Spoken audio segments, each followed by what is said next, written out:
Muito boa tarde a todos. Meu nome é Luiz Felipe Almeida, sou vosso anfitrião para a PES Week e agora nós temos a nossa próxima atividade, que é a Masterclass em Petróleo e Transição Energética, com as nossas queridas amigas Fernanda Delgado e Heloísa Borges. Meninas, muito obrigado por estarem conosco. É um prazer poder ter a vossa companhia e eu vou fazer uma apresentação rápida sobre cada uma aqui antes de começarmos. A Fernanda, ela é formada em Relações Internacionais pela Universidade Federal do Rio de Janeiro, possui mestrado em Gestão de Engenharia e é doutora em Planeamento Energético. E sua linha de investigação é focada em petróleo e gás, com mais de 15 anos de experiência.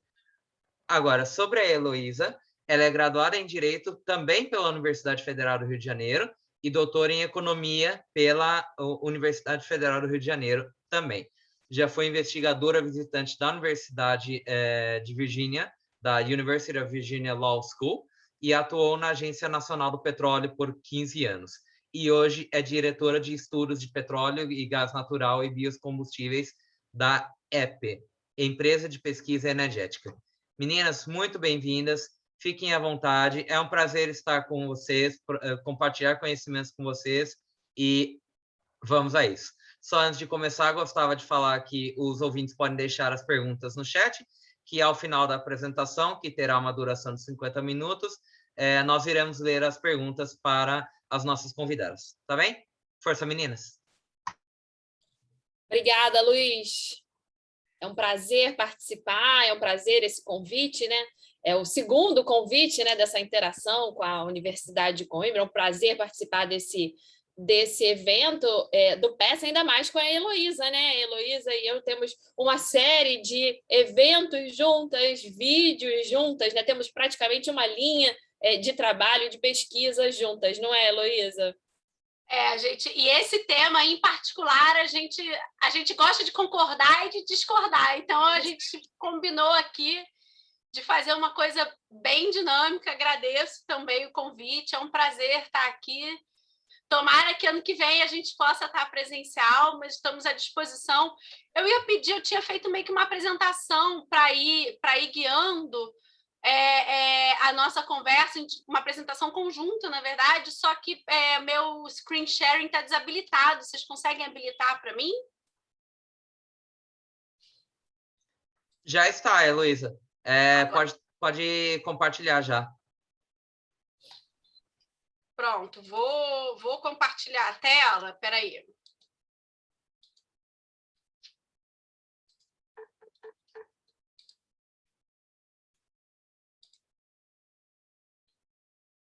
Vocês estão vendo? Sim, estamos a ver.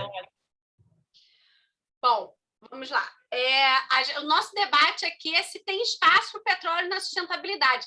E eu gosto de dar spoiler. A Fernanda odeia que eu dou spoiler de livros e filmes, mas já vou dizer que tem, tá?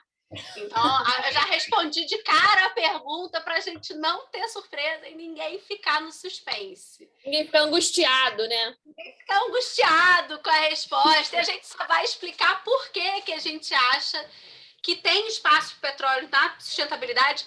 E, na verdade, eu digo mais, não tem como a gente fazer uma transição energética e buscar sustentabilidade se não incluirmos a indústria do petróleo.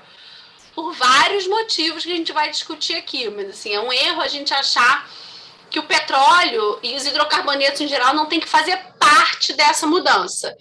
Mas antes a gente começa falando um pouco de sustentabilidade e mudança climática, né? É importante para a gente entender o que é sustentabilidade. A Comissão Mundial sobre o Meio Ambiente e Desenvolvimento define desenvolvimento sustentável é aquele que atende às necessidades do presente sem comprometer a possibilidade das gerações futuras atenderem às suas necessidades. E aí, a gente tem que juntar três grandes aspectos: o ambientalmente correto ou ambientalmente desejável, o economicamente viável. Então, assim, a gente buscar algo que seja economicamente viável e ambientalmente correto é necessário. A gente tem vários sonhos e desejos e ambições que ainda não são econômicos. E um terceiro aspecto que é necessário a gente entender é algo que seja socialmente justo.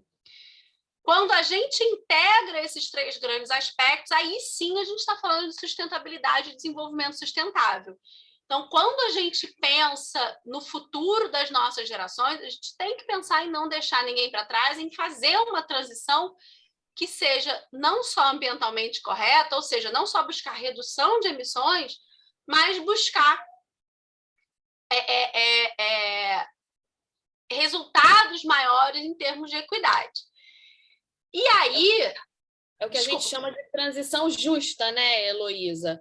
E aqui no Brasil, por exemplo, para dar um exemplo para vocês de quando a gente fala transição justa, o Brasil tem uma parcela muito pequena da geração de eletricidade a carvão. E há uma necessidade, existe uma pressão social, né, para que se termine essa geração elétrica a carvão. Mas você não pode, a transição energética, né, não é uma chave que você vira e você simplesmente não tem mais aquela geração naquele momento, aquele energético funcionando naquela matriz, né? Você precisa acompanhar a transição, você precisa entender qual a funcionalidade daquele energético, quem depende daquele energético, e essa transição justa, ela vai fazer um phase out, porque na ponta desse energético existem famílias que trabalham com esse energético, né? Então, quando a gente fala do carvão aqui no Brasil, por exemplo, apesar dele ter uma representatividade muito pequena na nossa matriz, existem famílias que dependem dessa economia do carvão e que você não pode chutar para fora apenas esse energético da matriz sem fazer um phase out de qual vai ser o sustento dessas famílias. E isso não implica apenas no energético em si, mas na subsistência, por exemplo, de questões relativas ao meio ambiente, à pesca, né, e a subsistência de todo um ecossistema energético que está relacionado ao sustento. A gente tem que sempre lembrar que existem famílias nas pontas desses sistemas energéticos também. Essa é a questão da transição justa, né, Heloísa? Exatamente. E ao longo da história, tem vários exemplos de como isso não foi feito, né? Vários exemplos de regiões inteiras, cidades inteiras, no Brasil, em outros países, que foram deixadas para trás. Isso gera diversos problemas sociais, o empobrecimento da região, e acho que o mundo aprendeu a buscar uma forma de fazer isso de forma mais justa para toda a sociedade, né? Não adianta só, não, agora eu vou migrar para tudo para uma outra tecnologia e vou simplesmente ignorar que a gente tem dezenas de milhares de pessoas ainda dependendo de uma determinada economia. Isso é verdade no Brasil, é verdade na Europa, nos Estados Unidos, na China, enfim. Para tentar compatibilizar isso, ou seja, a ideia de sustentabilidade, um combate a mudanças climáticas de forma sustentável, a ONU lançou a Agenda 2030, né, os Objetivos de Desenvolvimento Sustentável, um conjunto de 17 objetivos que são apelo global. E aí, note, não só para as energias limpas, né, para a garantia de energia limpa e acessível, que é o ODS 7, mas para a gente proteger o meio ambiente e o clima, garantindo a prosperidade, a paz de todas as pessoas. E quando a gente olha e estuda, a gente até tem já falou bastante sobre isso, né, Fernanda? Esses objetivos de desenvolvimento sustentável, eles são todos interligados. Você não consegue buscar só um. Você não consegue atingir plenamente, por exemplo, o objetivo de energia limpa e acessível, se a gente não pensa, por exemplo, em educação de qualidade, igualdade de gênero, erradicação da fome, erradicação da pobreza. O combate em si, as mudanças climáticas é um deles, mas a gente tem, por exemplo, o saneamento contribui, a energia limpa contribui, então todos eles estão absolutamente interligados. E aí, de novo, se a gente está buscando desenvolvimento sustentável não é só você querer subsidiar carro elétrico para todo mundo, por exemplo. Não é sobre isso. Não é sobre isso. É sobre você garantir acesso à energia limpa para toda a sua população, mas equilibrando isso com uma série de outros objetivos, né? E eu e a Fernanda, a gente gosta, em particular, de falar de igualdade de gênero Mas tem outros também, né, Fernanda?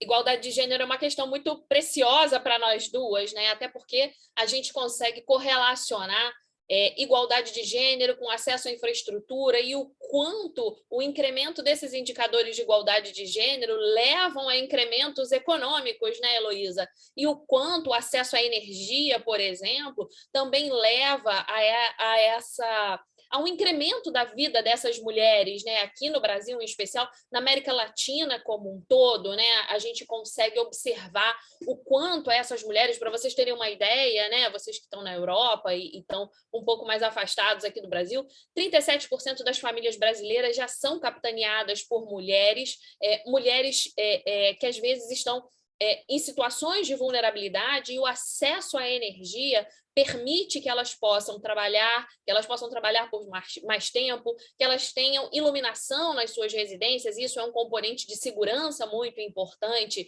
aqui para a gente no Brasil e para os países da América Latina como um todo. Então, energia e infraestrutura estão extremamente relacionados com a questão de gênero para a gente aqui. Então, são objetivos, né? E são pautas muito caras para a gente aqui, né, Heloísa? E também a erradicação da pobreza, né? A garantia o acesso à energia traz diversas outras oportunidades para a população, acesso à energia e infraestrutura, que acabam auxiliando na erradicação da pobreza e da fome. Quando você tem uma parcela muito grande da sua população tendo que encontrar soluções do tipo andar 2 quilômetros, 3 quilômetros por dia para buscar água potável, ou perder 2, 3 horas do seu dia para coletar lenha, para cozinhar lenha, essas pessoas, elas acabam não tendo, muitas vezes, disponibilidade nem para acesso à educação.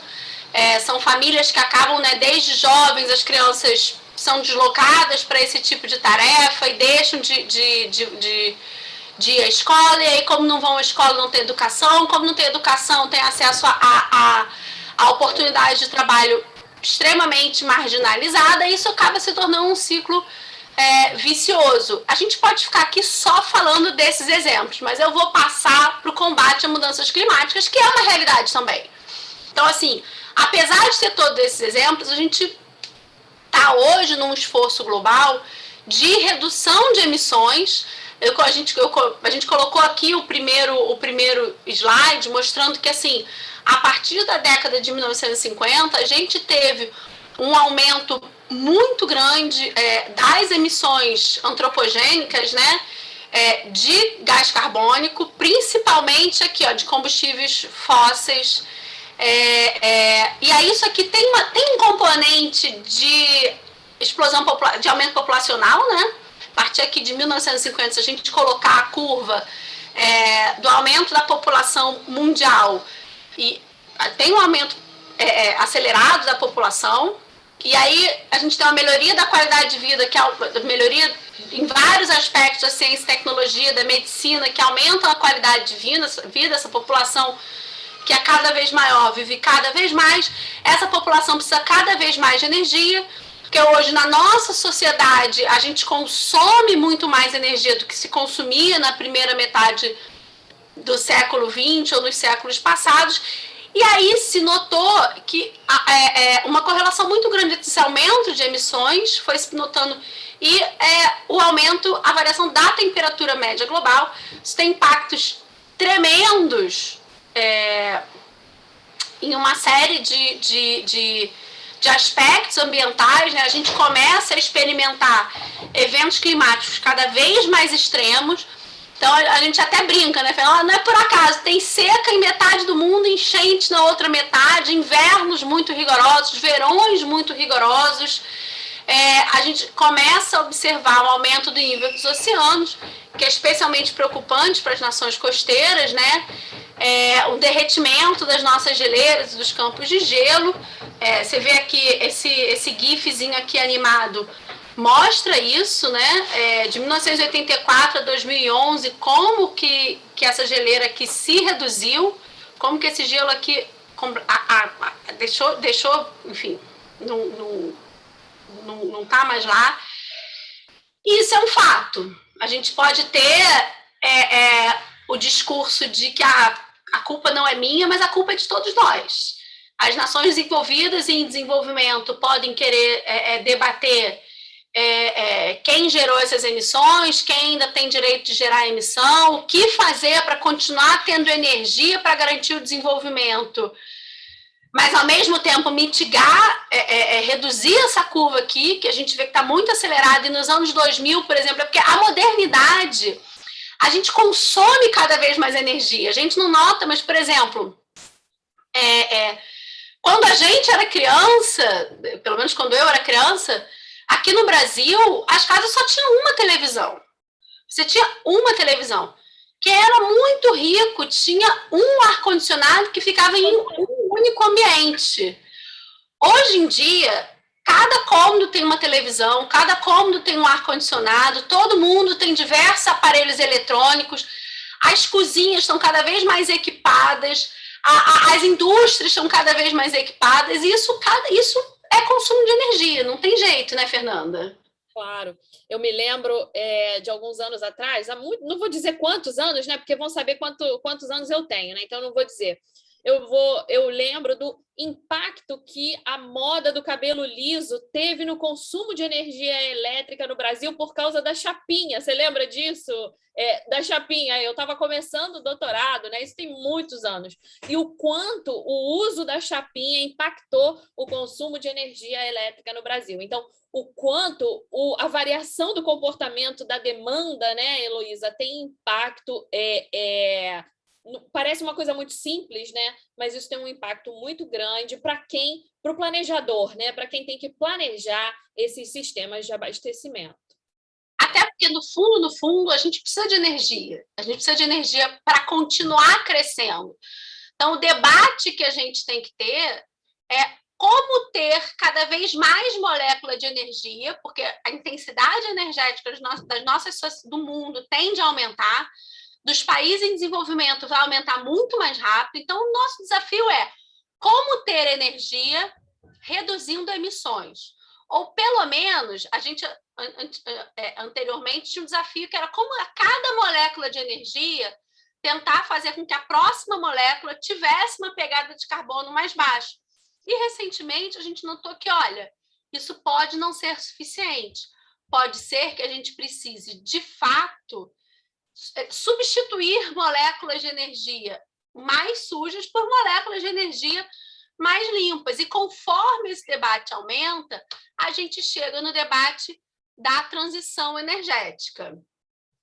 A gente chega num debate em que você transita de uma matriz, né? A gente já teve uma série de transições energéticas, né, Heloísa? A gente já transitou da lenha para o carvão, do carvão para o petróleo, e agora a gente fala para uma transição energética para o uso de energéticos menos emissores de gases de efeito estufa, justamente visando a estabilidade da temperatura da Terra por causa desses fenômenos que a Heloísa acabou de descrever. Então, a gente passa por um outro processo, né? Lembrando que a transição energética, ela é, na verdade, um processo, né? Não é uma chave que você vira. Ela está dentro de um mote, né, de mudanças climáticas, ela está dentro de um mote de uma preferência do consumidor por estabilizar a temperatura da Terra, ela não vem motivada por uma troca de um energético mais eficiente, ou ela não vem motivada por uma questão econômica, ela vem motivada por uma premência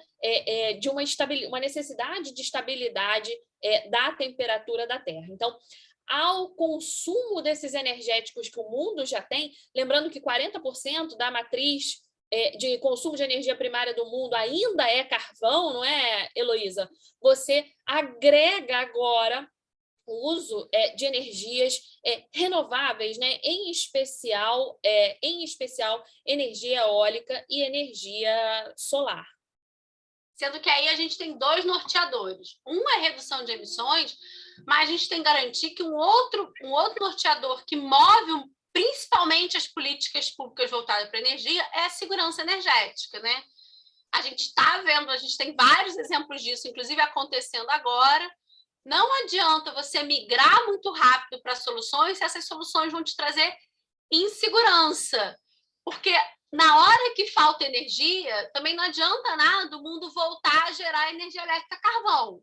Não adianta descomissionar as usinas e na hora que falta energia, você reativar a barcaça a carvão e barcaça a óleo diesel emergencial para compensar uma falta de segurança energética. Então, isso tem que ser muito pensado. E essas modificações, apesar da nossa ansiedade quanto à urgência de acelerar o movimento, quando a gente está falando de mudança de padrão de consumo, mudança de preferência do consumidor, isso leva tempo, leva inclusive gerações. Você não muda, para todo mundo que estuda economia, né?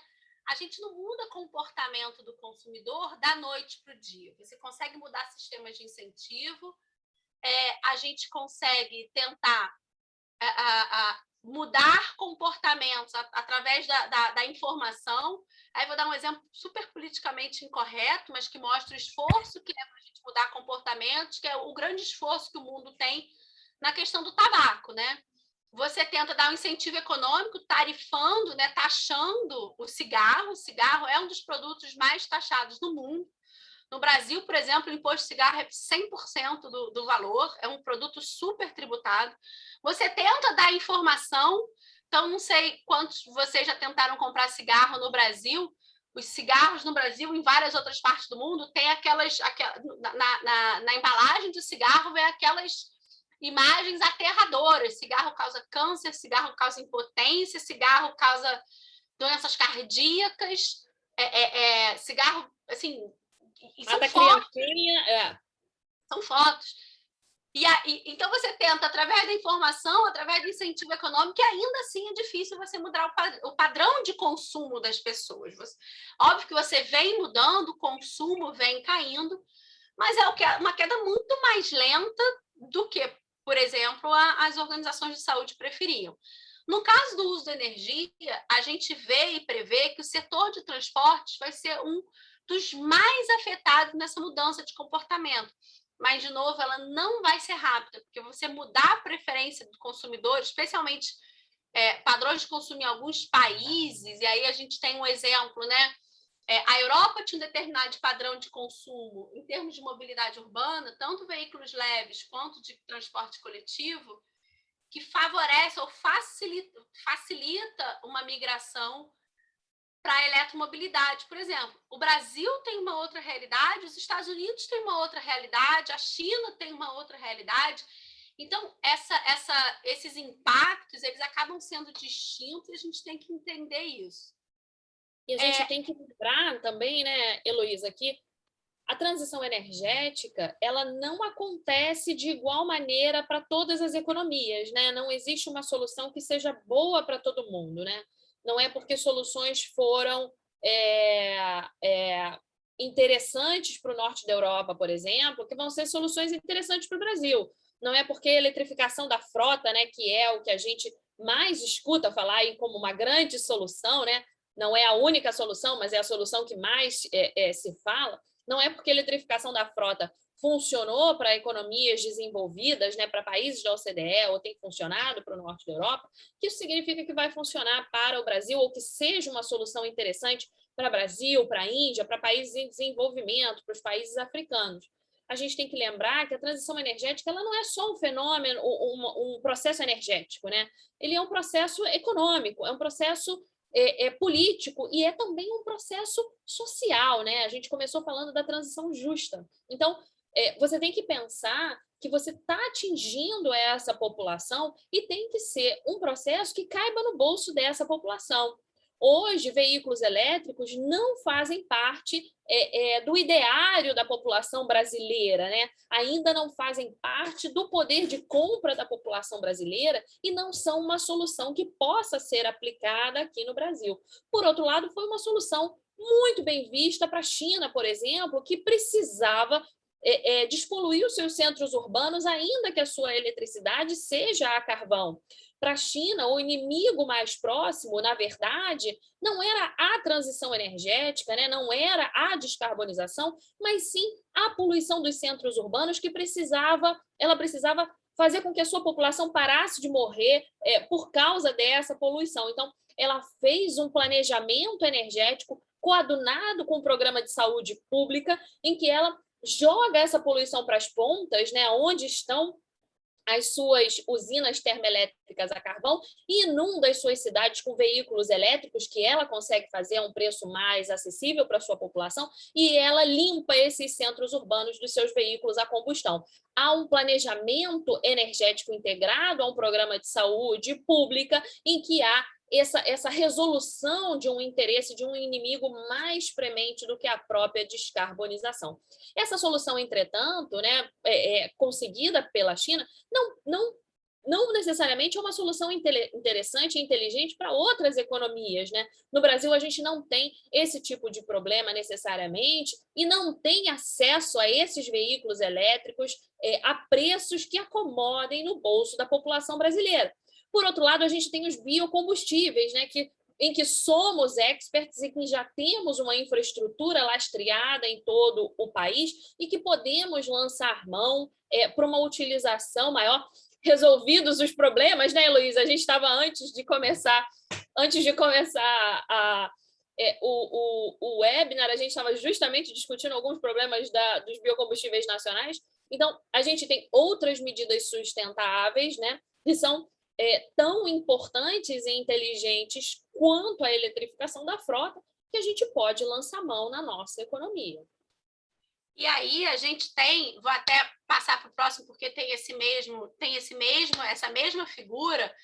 A gente coloca aqui que a transição energética ela passa sim pela adoção de fontes de baixo carbono, passa em alguma medida pela eletrificação, por soluções de eletrificação, e especialmente novas soluções de mobilidade urbana. A gente ganha muito em quase todos os países se a gente foca primeiro recursos em soluções de mobilidade urbana, né?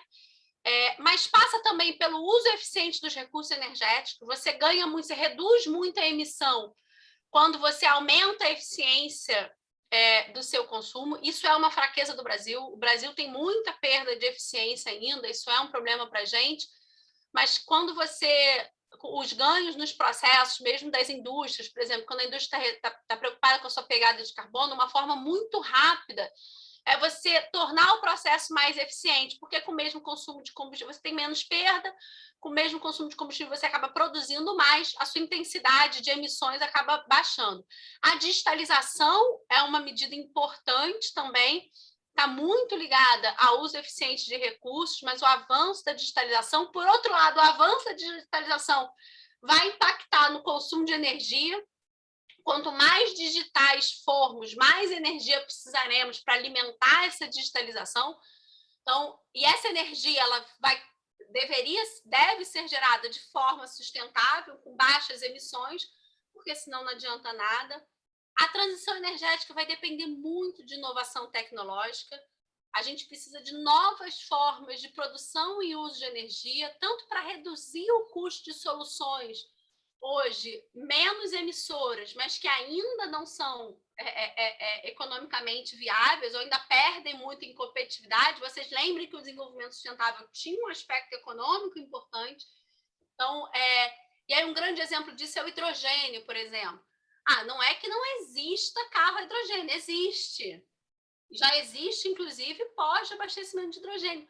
Mas ainda é uma tecnologia cara, uma tecnologia que ainda enfrenta vários desafios. A gente precisa da inovação tecnológica para reduzir custo e para encontrar outras aplicações e outras soluções. Inclusive, Heloísa, a Agência Internacional de Energia, depois do lançamento do relatório deles, do Roadmap to Net Zero, né, 2050, eles mesmos reconheceram, né, depois eles voltaram atrás em uma série de colocações que eles fizeram em relação aos países em desenvolvimento, em especial, eles mesmos reconheceram que 40% das inovações tecnológicas que serão necessárias para a descarbonização ainda não são comerciais, né? Exatamente isso que você está falando agora. Então, a gente ainda precisa, a gente precisa ter muita clareza do que é possível. O que a gente vê é que não vai ser um processo linear de ruptura, não é uma mudança de chave. Vai ter uma coexistência entre as fontes existentes e as fontes que vão ser a fonte futura, e as fontes que vão sendo progressivamente substituídas. Isso envolve mudança de padrão de consumo, mudança de infraestrutura de produção, mudança de infraestrutura de transporte. Então, o que a gente vê, quando a gente fala de transição energética, é uma série de transformações que têm um norte, precisam ter um norte. O norte é o quê? A redução das emissões, a busca por uma economia com uma intensidade de carbono cada vez menor. Esse é o norte. Só que a gente não vai chegar lá de forma linear e não vai fazer isso com rupturas. Então, e aí, nesse sentido, que o setor de petróleo é extremamente importante, por dois motivos. É hoje responsável por grande parte dos investimentos em pesquisa, desenvolvimento e inovação na indústria de energia, muito mais do que os outros energéticos, né? E ele vai ter também que ser capaz de, como essa transição vai ser lenta em todos os cenários, mesmo os mais agressivos, o mundo ainda vai precisar dos hidrocarbonetos por muito tempo, até porque primeiro vai ter que migrar do carvão e depois que tem mais emissões. Então, o que a gente vai ter é a própria indústria do petróleo buscando formas de reduzir a emissão na produção de petróleo e derivados, na exploração e produção de petróleo e derivados, e, ao mesmo tempo, investindo, ou pelo menos direcionando parte desse seu investimento de pesquisa para as novas tecnologias. E aí a gente tem que tomar o cuidado de não gerar um trancamento tecnológico, né? Você não tem inovação na velocidade que você precisa porque você não tem recurso suficiente, porque quem tem o recurso está investindo em outra coisa. É um problema complexo, né, Fernanda? E a gente ainda não sabe como resolver, né? E nem ainda as próprias companhias de petróleo, né, Heloísa? Você vê que hoje você tem duas vertentes, né? Eu coloquei isso no meu artigo do Estadão do mês passado. Você tem hoje duas vertentes, né, nas companhias de petróleo. Você percebe dois tipos de estratégia de portfólio diferentes, né? Você tem aquelas que apostam nas energias renováveis, né? E coadunam os seus portfólios com investimentos em hidrocarbonetos e investimentos em energias alternativas, né? Não exatamente, a gente não usa mais os renováveis, né? As energias alternativas, como energia solar e energia eólica, mesmo que esses investimentos tenham margens de retornos diferentes, e elas fazem com que esse portfólio coexista de alguma forma, né? E se resolvem com os seus acionistas de alguma forma, e outras que não, que abandonam esse tipo de investimentos, né? Que já fizeram rodadas de investimentos em energias alternativas, que desistem, né? Que não conseguem conversar dentro do mesmo portfólio com esses retornos tão díspares, com essas estruturas de negócios tão diferentes, e eles apostam nessas tecnologias que a Heloísa acabou de descrever, que é a produção de petróleo com a menor pegada de carbono possível, ou investimentos em captura de carbono, ou investimentos no próprio mercado de crédito de carbono. Inclusive, isso foi coroado, né, umas 2 ou 3 semanas atrás com uma declaração do CEO da Chevron, né, em que ele coloca que a Chevron vai perseguir energias verdes, né, investimentos em energias verdes, aí o gás verde e outros energéticos verdes, inclusive com o mercado de crédito de carbono, apostando no mercado de crédito de carbono, mas que eles não iriam mais fazer investimentos em energéticos alternativos, justamente pelo resultado final que isso impactava nos negócios da companhia. E ele fez aí uma colocação muito jocosa, né? Ele fala até que se o acionista quisesse que plantasse árvore, né? Se ele estivesse muito incomodado, árvore, né? Ele que plantasse árvore, exatamente, né? Eles que fossem plantar árvores, mas que o negócio da companhia teria que ser protegido no final do dia. Então, enxerga-se aí uma cisão das empresas nas suas estruturas de portfólio e nas suas estratégias, o que não há nenhum problema, né, Heloísa? É isso que a gente está aportando nessa discussão de um futuro sustentável a partir da manutenção dos hidrocarbonetos nessas estruturas de matrizes energéticas, né? Existe a possibilidade da manutenção dos hidrocarbonetos a partir do momento que você tem a sua estratégia, né? Qual a estratégia dessa companhia? Eu gosto sempre de dizer que, independente se é uma companhia, independente se é um país, né? Você tem que pegar a sua estratégia, abraçar ela e ir em frente, né? Se você vai ser um país... Você tem que ter uma estratégia, exatamente. Se você vai ser um país de hidrocarbonetos, se você vai ser uma empresa dedicada a hidrocarbonetos, não importa, né? Você pode ter a sua estratégia, mesmo que ela seja calcada em hidrocarbonetos, mas você abraça a sua estratégia e você vai em frente com ela.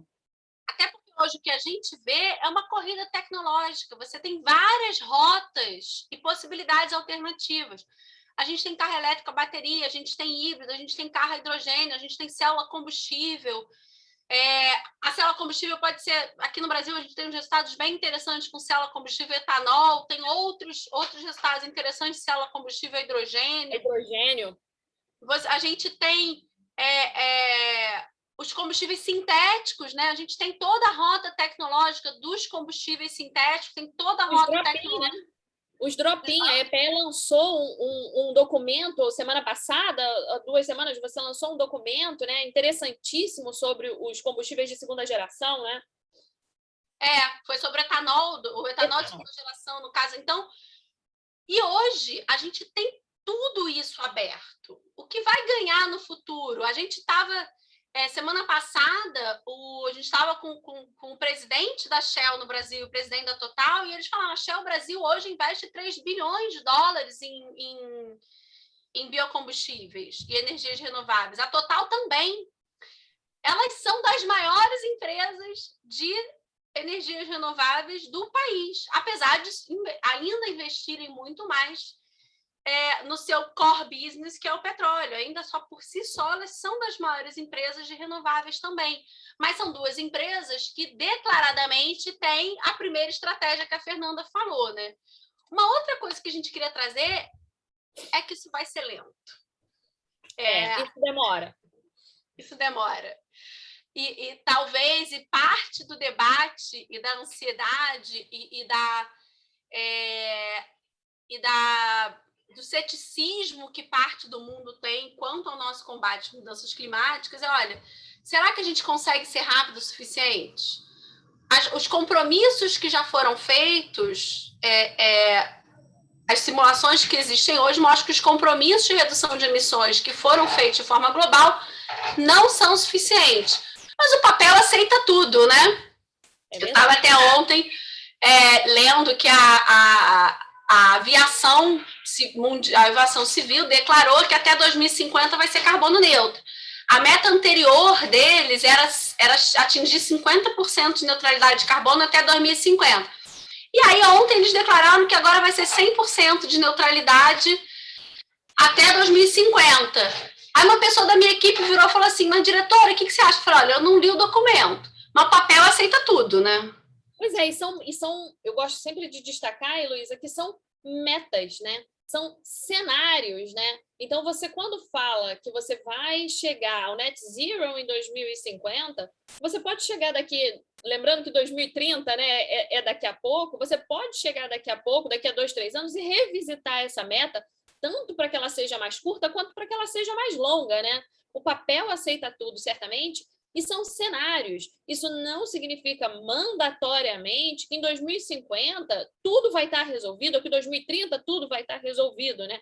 Como a Heloísa falou, né, a gente ainda tem um gap tecnológico enorme que ele pode se resolver de uma hora para outra, certamente. Você pode ter um breakthrough tecnológico de uma hora para outra, de algo que a gente nem está imaginando, como pode não acontecer.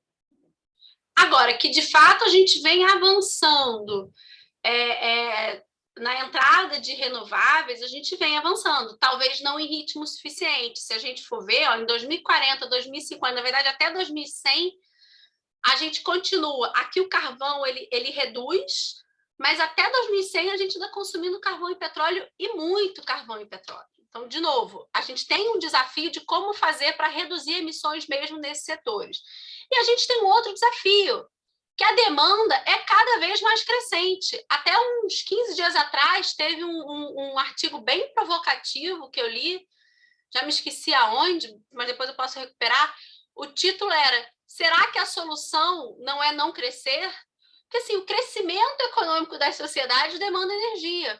Então, a demanda mundial de energia, ela continua aumentando exponencialmente, né? Então, aqui, quando a gente vê, por exemplo, o crescimento econômico aumenta muito o consumo da indústria, e mesmo com os ganhos de eficiência aumenta o consumo do transporte, a gente vai continuar aumentando o consumo das residências.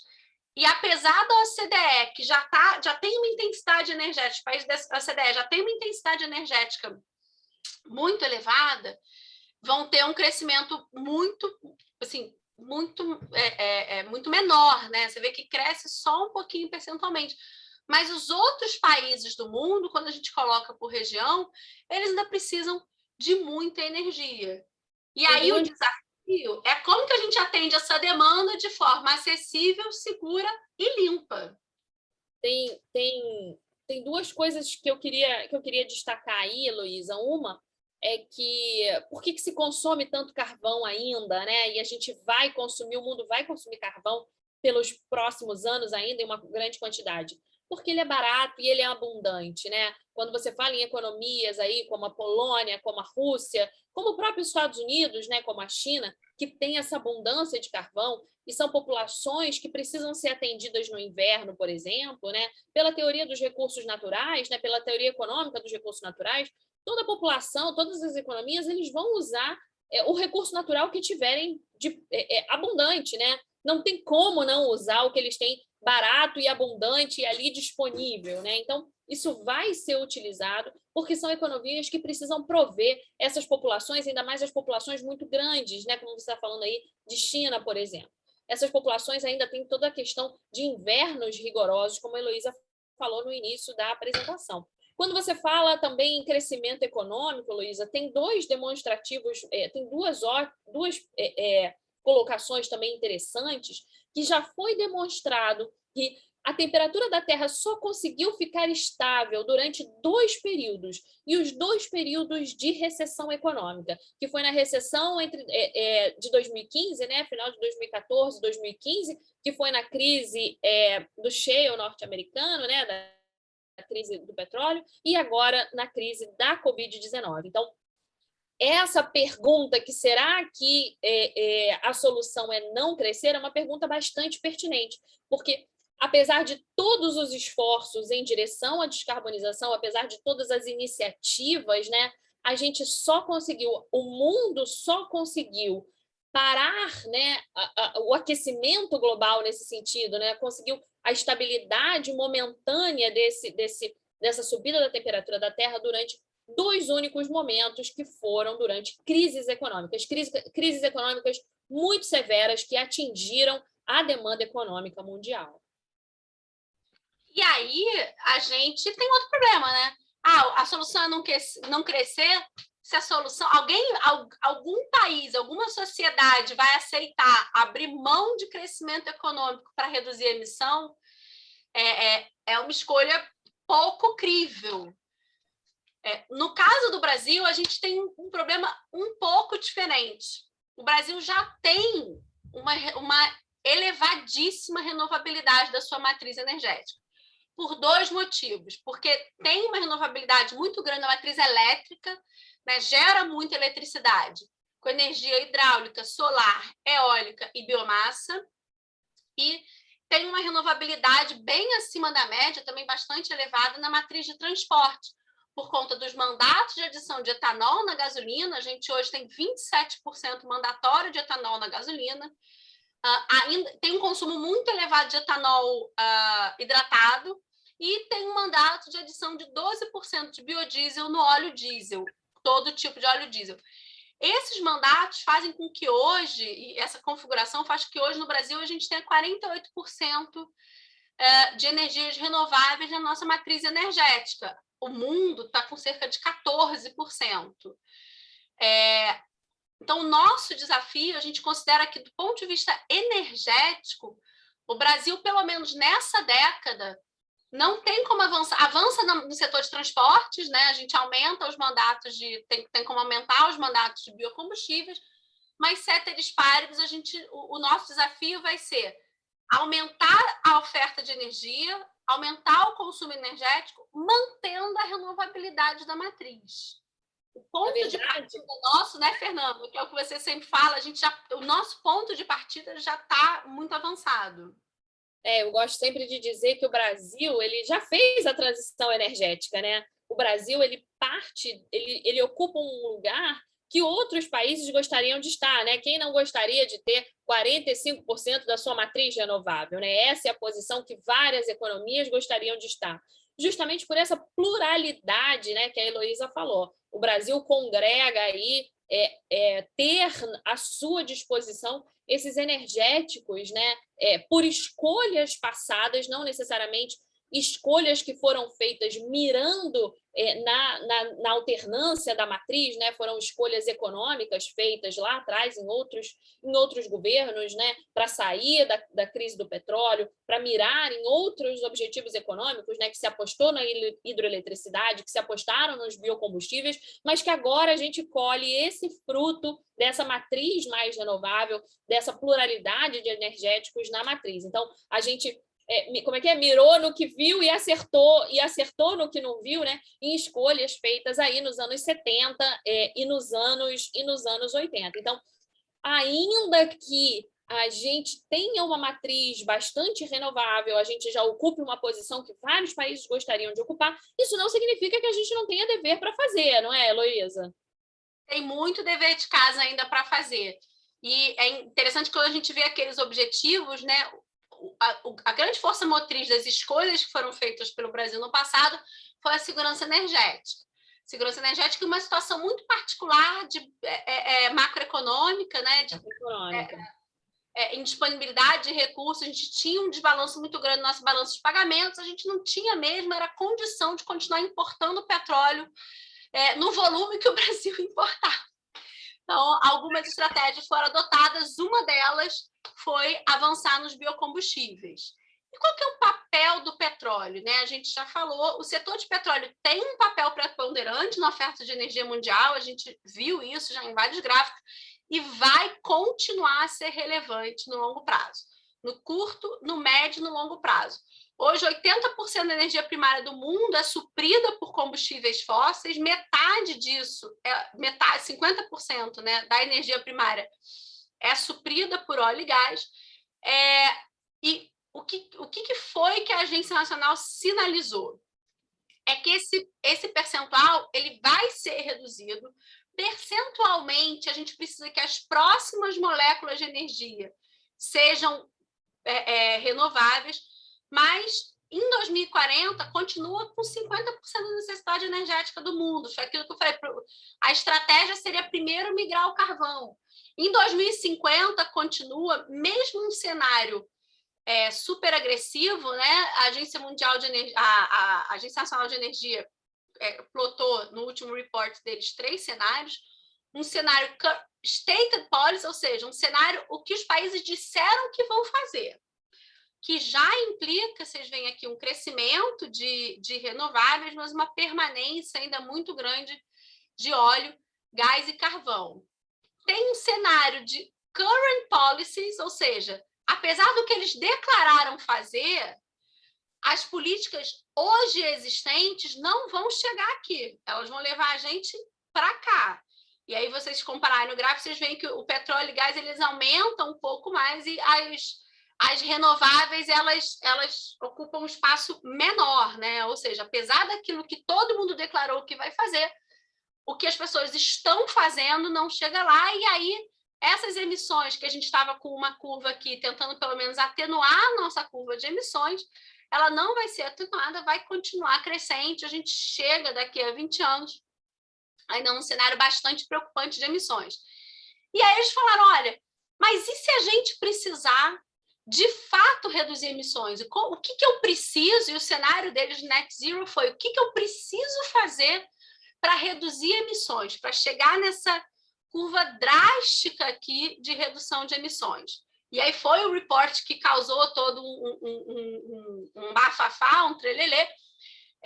Para reduzir, de fato, as emissões, a gente precisa de políticas muito mais agressivas para a entrada de renováveis do que a gente tem hoje. Mas a gente vê, como eu falei, primeiro cai o carvão, o petróleo ele começa a cair a partir de 2030, mas ele ainda chega aqui no final do período com um percentual importante de óleo e gás, né? E é isso que a gente precisa entender. Não adianta a gente achar que a gente vai chegar em 2040, 2050, 2060 abrindo mão dos hidrocarbonetos. Eles ainda vão ser relevantes. Mas aí, talvez, e isso é particularmente... Isso é um ponto de atenção particular para os países produtores, exportadores de petróleo. O que vai acontecer é que se antes a gente estava projetando uma curva crescente, né, que eram essas, a primeira e a segunda aqui, o que vai acontecer é que pode ser que em 2040, na década de 2050, na década de 2060, o desafio não seja mais encontrar petróleo. O desafio seja que o petróleo que vai ser produzido vai precisar ser produzido com uma pegada de emissões menor. Então, por isso que empresas como a Exxon, como a Shell, declararam que estão avançando nesse sentido. Elas estão vendo que o petróleo ainda, como a Shell não, como a Exxon e a Chevron, né? Elas estão vendo essas projeções, mesmo nos cenários mais otimistas, e esse cenário aqui, gente, lamento informar, ele não vai acontecer. Ele é um exercício extremo, de sinalização. Ele não vai acontecer, a gente quer fazer o mais próximo possível, sabendo que esse limite aqui ele não vai acontecer. Então, o que elas estão buscando é, olha, vou reduzir minha pegada de carbono para esse petróleo e esse gás que estão sendo produzidos aqui serem os meus. E essas curvas, né, Heloísa, elas acalmam o coração de quem se preocupa com os países produtores de petróleo, né? Então, quando você pensa o seguinte, então tá bom, e esses grandes países produtores que têm as suas economias, né, completamente alavancadas e lastreadas no petróleo, né? Então, você tem aí uma manutenção do petróleo justamente para suprir essa variabilidade desse novo sistema energético que a gente vai ter, né? Com a entrada desses energéticos alternativos, né, que trabalham mais de forma variável, né? Não é nem intermitente, né? A Elber já me disse para não usar o termo intermitente, né? Variável. Que trabalham de forma variável, né?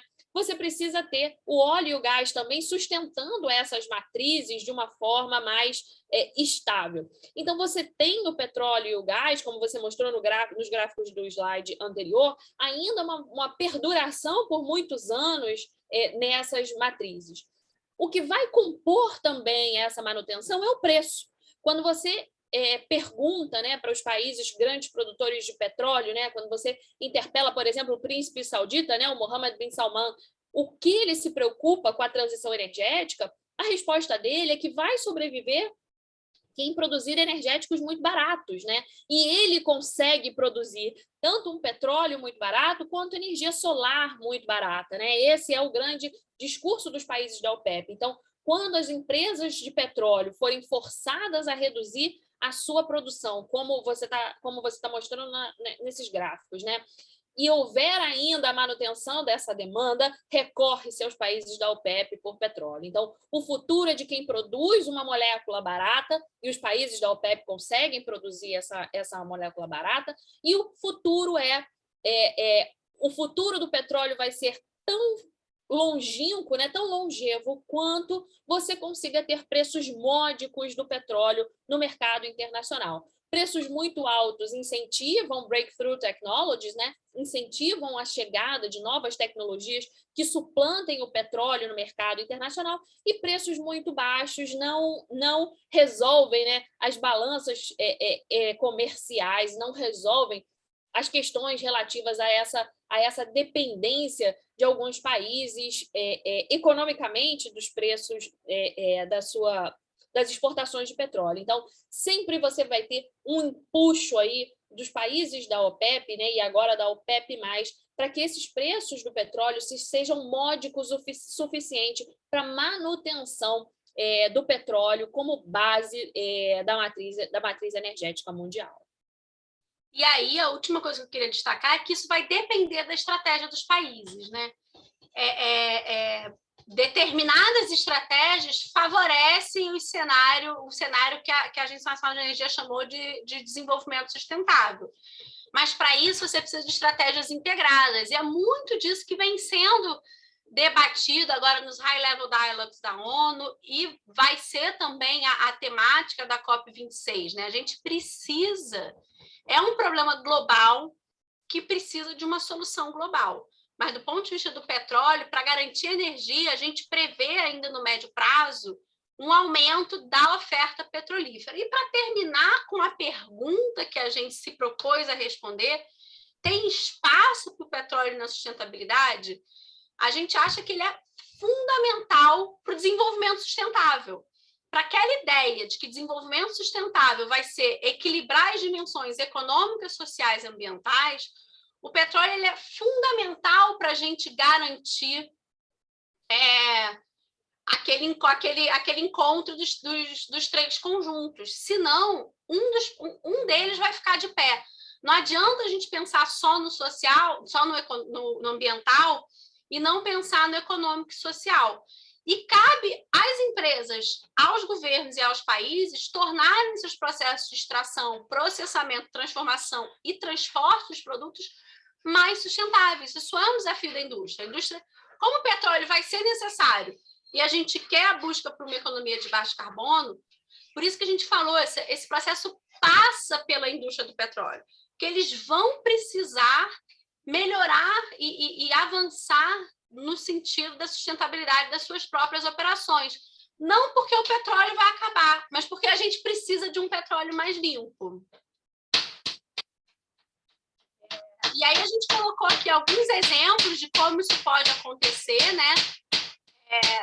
Você quer pegar, Fernanda? Acho que a obra aqui em casa começou de novo, a obra aqui no andar de cima. Não sei se vocês estão ouvindo. Bom, deixa comigo. Esses são alguns exemplos, né, que tem no slide sobre como você pode ter, como fazer isso, né? Como é que você pode ter um petróleo com a menor pegada de emissões, né? Isso, inclusive, já é implementado em algumas companhias hoje, né? A Equinor, aqui no Brasil, é um grande exemplo de como você ter o menor índice de CO2, o menor índice de emissões por barril de petróleo, né? Aqui tem algumas exemplos, né? Etapa de transporte com interferência da população, né? Você tem nas etapas de exploração e produção, descargas de resíduos de produção, atividade offshore com destinação de corpos hídricos. A Equinor, ela coloca barcos de apoio movidos a biocombustíveis, ela tem uma série de painéis solares nas suas plataformas, eles trabalham com índice de CO2 por barril produzido, então você consegue, ao longo da cadeia produtiva, vários indicadores que vão trazer um impacto menor para esse petróleo produzido. Isso resolve o problema de uma forma geral? Não, ele não resolve. Ele diminui o problema, ele mitiga o problema. Você tem outras possibilidades, né? Como eu falei, tem o próprio captura e armazenagem de carbono, né? Que é uma tecnologia ainda cara, mas que tem sido trabalhada no mundo inteiro, tem sido desenvolvida. Se eu fosse uma grande investidora hoje, eu apostaria meu dinheiro nessas tecnologias. Inclusive, é onde o senhor Elon Musk tem colocado o seu dinheiro e seus esforços nos últimos meses, né, em captura e armazenagem de carbono. E também no desenvolvimento de um mercado de crédito de carbono robusto, inteligente o suficiente e que seja lastreado, né? Eu acho que daí saem soluções. O Brasil, por exemplo, tem, a Heloísa falou da COP26, né? O Brasil teria como ter um posicionamento muito agressivo nessas discussões relacionadas ao meio ambiente, não só pela sua expertise de biocombustíveis e oferecer essa expertise, né, como uma alavanca energética, uma alavanca, né, de potencial energético mundial, como também a questão da floresta amazônica, né? Não só do fim do desmatamento, mas como moeda de troca, né? Olha, vamos reflorestar a Amazônia e eu troco isso em relação a algum tipo de crédito para ser financiado e dar ao Brasil um posicionamento. Mas isso aí depende de diplomacia, depende de uma diplomacia muito forte, coisa que a gente não tem, mas eu não vou falar mal do governo, porque a minha amiga Heloísa está presente na sala e ela é uma autoridade do governo e eu não vou falar mal do governo brasileiro. Então, corroborando com o que a Heloísa falou, existe sim um espaço muito interessante para o petróleo, mas bem, existe uma alavanca, né, que o petróleo representa para o futuro sustentável. Se você pegar os planejamentos estratégicos das grandes companhias petrolíferas, todas têm ainda a manutenção do petróleo, né? Você pode até dizer que é o petróleo que financia os investimentos em renováveis, né, dessas companhias no futuro. Sempre a produção de petróleo, existe a expectativa de redução, né, de produção de petróleo, mas essa redução é sempre muito gentil, essa redução é sempre muito pequena, né? E, novamente, como a Heloísa falou no início, né, isso são cenários que vão ser revisitados, eles são revisitados anualmente, nada impede de que isso seja revisto, né? E uma coisa uma reflexão que eu fiz, eu não me lembro onde eu estava, não sei em que fórum que eu estava, em que quando você fala de transição energética, você sabe aonde você está, né, como mundo, né? A gente, como mundo, sabe onde estamos e a gente sabe onde quer chegar, né? A gente precisa estabilizar a temperatura da Terra. Mas a gente não sabe o caminho. Ninguém sabe esse caminho, né? Então, você teve aí vários investimentos em energéticos alternativos na Europa e as coisas ficaram desbalanceadas, né? Você tem um gás muito caro e tudo ficou desbalanceado. Então, esse caminho ele está sendo feito por tentativa e erro, e não tem como ser diferente, né?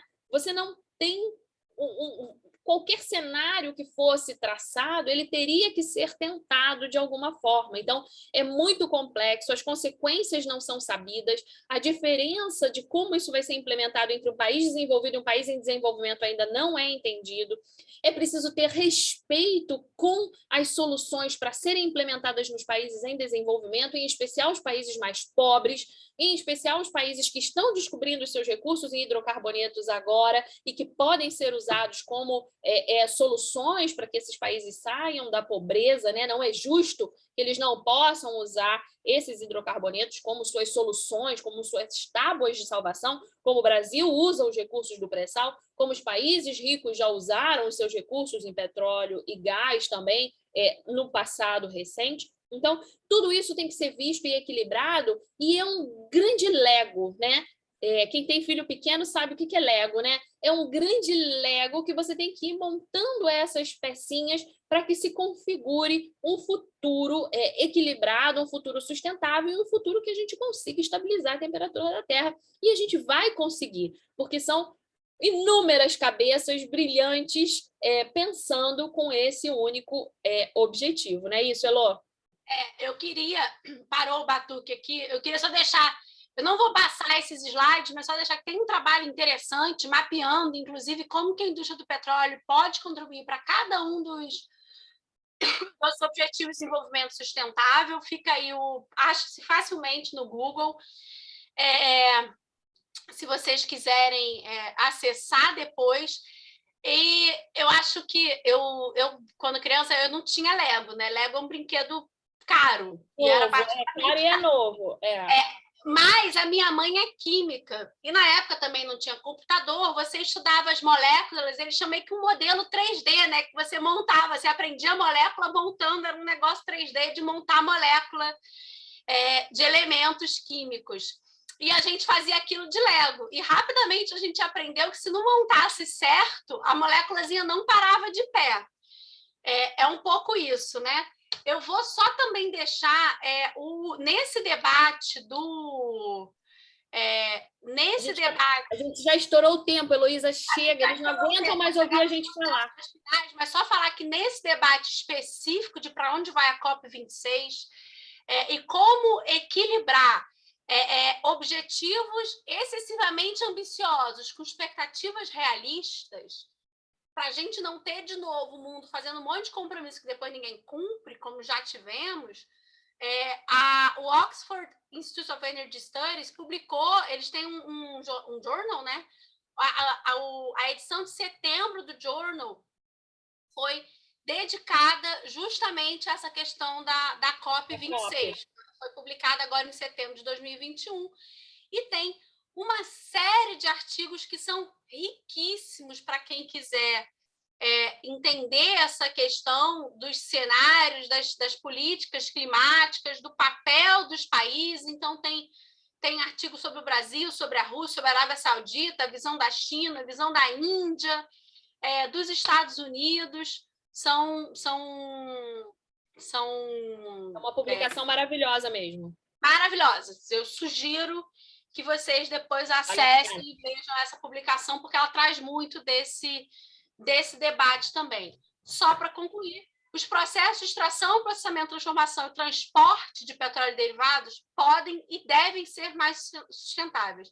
Isso é fato. E cabe às empresas, mas também às sociedades, aos governos, promoverem esse ingresso do petróleo na sustentabilidade, porque talvez, por conta própria, isso demore mais do que a gente gostaria. Já estourei meu tempo, pronto. Chega, ninguém aguenta mais ouvir a gente falar. Eu vou deixar nossos contatos aqui, que a gente não botou no slide. Vou botar o meu e o seu, Elô. Show, meninas. Muito obrigado pela aula, foi ótimo. Foi muito legal poder ter essa visão diferente do petróleo, que todo mundo pensa, precisa terminar, a gente tem que excluir. Não, acho que é possível a gente poder utilizar o petróleo de outras maneiras, reduzir emissões e ter uma outra visão sobre o assunto que talvez falta um pouco estimular as pessoas a terem, né? Então, nós somos muito gratos por toda essa partilha de conhecimento. E como acabou estourando o tempo um pouquinho, nós só temos tempo para 2 perguntas aqui, perguntas de resposta rápida, que vai ser primeira do Jalil Guedes, que ele pergunta sobre a NBS, as Nature Based Solutions. O que vocês acham dessas alternativas como uma das soluções para ajudar na transição energética? Essa é a primeira pergunta. Vamos lá, eu vou falar primeiro, então. Elas têm essa solução, esse desafio ainda existente, né, de segurança energética, né? Não está claro o quão seguras elas são do ponto de vista da garantia do abastecimento, né?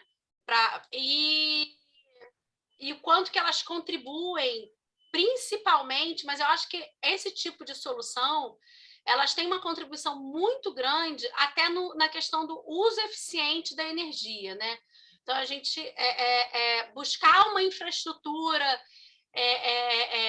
mais amigável e a proteção da natureza, isso a gente talvez não avance tanto no suprimento de energia, mas a gente certamente ganha no uso da energia, um uso mais eficiente que certamente reduz emissões. Eu acredito que toda pluralidade deva ser considerada, né? Então, tudo que agrega, a gente deve considerar. Quando eu falo, tem que estudar shale no Brasil, tem que estudar eólicas offshore no Brasil, tudo que você pode agregar, mesmo que essa contribuição seja pequena, né, ela deve ser pelo menos estudada e mapeada. O Brasil não pode se dar ao luxo, né? Eu vou falar sempre da perspectiva de países em desenvolvimento, né, que é o que a gente estuda. Eu acho que nenhum país em desenvolvimento pode se dar ao luxo de não entender o potencial que tem, seja qualquer tipo de solução energética disponível. Então, você tem que saber o que você tem para você poder lançar mão na hora que você precisar. E essa é a beleza do Brasil, né? A gente gosta muito de falar que a gente tem essa pluralidade de energéticos. O nosso problema é administrá-los, né? Sim, professoras, eu peço desculpas para vocês, mas vamos ter que encerrar, porque nós temos uma atividade logo em seguida, mas agradecemos muito a participação de vocês, o compartilhamento de conhecimentos. Vamos fazer rapidinho uma foto oficial aqui, vou pedir para o Jantas fazer. Por favor, Jantas, pode ser? Claro, claro. Quem puder abrir a câmera para nós. Todo mundo, quero ver todo mundo. A Fernanda, eu tudo bem pedir, mas a Fernanda vocês têm que todo mundo. O Thiago abrir tá agora. Francisco, Francisco, Joel, Daniel. O Daniel tá lá na Golden Gate. Tô vendo todo mundo. O Diogo tem um negócio estranho aqui. Vamos lá. Léo, olá! Então, vou fazer aqui rapidinho. Então, 3... Tudo bem? Olha, Diogo, todo mundo. Então, 3, 2, 1. Vamos lá, sorriso. Mais uma para garantir. Tá ótimo. Obrigada pelo convite, viu, meninos? Nós que agradecemos. Muito obrigada, Fernanda, Heloísa. Muito obrigado pela participação de vocês e esperamos poder ter mais parcerias e a participação de vocês em nossos futuros eventos. Muito obrigado. Com certeza, gente. Obrigada. Boa noite. Boa noite. Espetáculo. Valeu. Arrasado. Obrigado. Boa noite a todos.